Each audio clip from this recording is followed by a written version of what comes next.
Philip Wollen.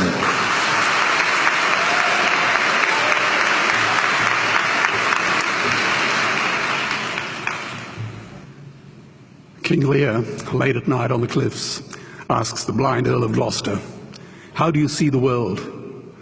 And the blind man Gloucester replies, "I see it feelingly." And shouldn't we all? Animals must be off the menu because tonight they are screaming in terror in the slaughterhouses, in crates and in cages, vile, ignoble gulags of despair. You see, I heard the screams of my dying father as his body was ravaged by the cancer that killed him. And I realized I'd heard those screams before. In the slaughterhouse, their eyes stabbed out and their tendons slashed, on the cattle ships to the Middle East, and the dying mother wail as a harpoon explodes in her brain as she calls out to her calf. Their cries were the cries of my father. And I discovered that when we suffer as equals. And in their capacity to suffer, a dog is a pig, is a bear, is a boy. Meat today is the new asbestos, more murderous than tobacco. CO2, methane and nitrous oxide from the livestock industry are killing our oceans with acidic, hypoxic dead zones. 90% of small fish are ground up into pellets to feed to livestock. Vegetarian cows today are the world's largest ocean predators. The oceans are dying in our time. By 2048, all our fisheries will be dead, the lungs and the arteries of the earth. Billions of bouncy little chicks are ground up alive simply because they are male. Only 100 billion people have ever lived. 7 billion people live today. And yet we torture and kill 2 billion sentient living beings every week. 10,000 entire species are wiped out every year because of the actions of one. And we're now facing the 6th mass extinction in cosmological history. If any other organism did this, a biologist would call them a virus. It is a crime against humanity of unimaginable proportions. But happily, the world is changing. 10 years ago, Twitter was a bird sound. www was a stuck keyboard. Cloud was in the sky. 4G was a parking space. Google was a baby's burp. Skype was a typo. And Al-Qaeda was my plumber. Victor Hugo said, "There is nothing more powerful than an idea whose time has come." Well, animal rights today is now the greatest social justice issue since the abolition of slavery. Do you know there are over 600 million vegetarians in this world? And that is bigger than the United States, England, France, Germany, Spain, Italy, Canada, Australia, New Zealand, all put together. If we were one nation, we would be bigger than the 27 nations of the European Union. Can you believe that? And despite this massive demographic footprint, we are still drowned out by the raucous hunt and shoot and killing cartels who believe that violence is the answer when it should not even be a question. Meat kills animals, kills us, and is killing our economies. Medicare has already bankrupted the United States. They will need $8 trillion invested in Treasury bills just to pay the interest, and they have precisely zero. They could shut down every school, Army, Navy, Air Force, Homeland Security, Marines, CIA, and FBI, and they still will not have the money to pay their doctor bills. And our Cornell and Harvard say that the optimum amount of meat in a healthy human diet is precisely zero.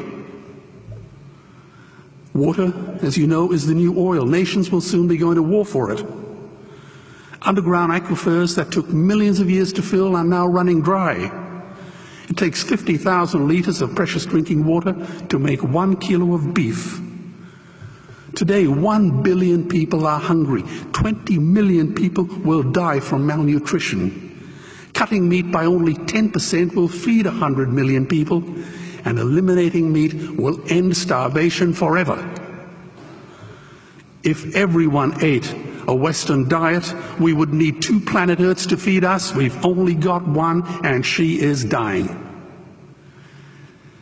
Greenhouse gas emissions from livestock is 50% greater than transport, as Peter said.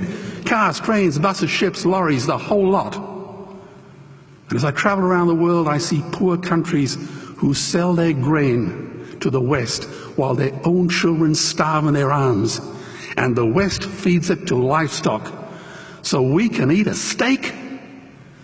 Am I the only one who sees this as a crime?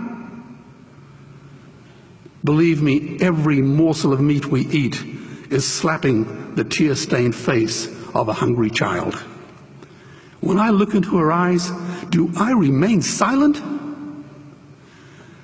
The earth can produce enough food for everyone's need, but not enough for everyone's greed. We are facing the perfect storm. If any nation had developed weapons that could wreak such havoc on the planet, we would launch a preemptive military strike and bomb it back into the Bronze Age. But it's not a rogue state, it's an industry. The good news is we don't have to bomb it. We can just stop buying it. Sir George Bush was wrong. The axis of evil does not run through Iraq, Iran, or North Korea. It runs through our dining tables. Weapons of mass destruction are our knives and forks. Our proposition is the Swiss Army knife of the future. It solves our environmental, water, human health problems and ends cruelty forever. The Stone Age didn't end because we ran out of stones. This cruel, disgusting industry will end because we run out of excuses. Meat is like the 1 and 2 cent coins. It costs more to make than it's worth. And I come from the bush. Farmers are the ones with the most to gain. Farming won't end, it would boom. Only the product line will change. Farmers would make so much money they won't even bother counting it, and I'd be the first to applaud them. Governments would love us. New industries would emerge and flourish. Health insurance premiums would plummet. Hospital waiting lists would disappear. Hell, we'd be so healthy, we'd have to shoot someone just to start a cemetery. So tonight I have 2 challenges for the opposition. 2 challenges. Meat causes a wide range of cancers and heart disease. Would they name one disease caused by a vegetarian diet? And 2, I'm funding the Earthlings trilogy. If the opposition is so sure of their ground, I challenge them to send a copy of the Earthlings DVD to all their colleagues and all their customers. Go on, I dare you.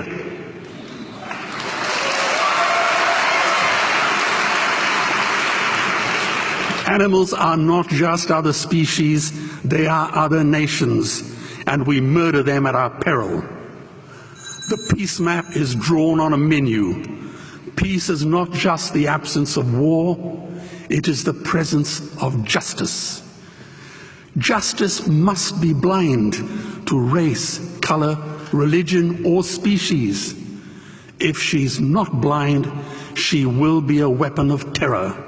And tonight, there is unimaginable terror in those ghastly Guantanamos we call factory farms or slaughterhouses. Believe me, if slaughterhouses had glass walls, we wouldn't be having this debate tonight. You see, I believe another world is possible. And on a quiet night, I can hear her breathing. Let's get animals off the menu and out of these torture chambers. Please vote tonight for those who have no voice. Thank you.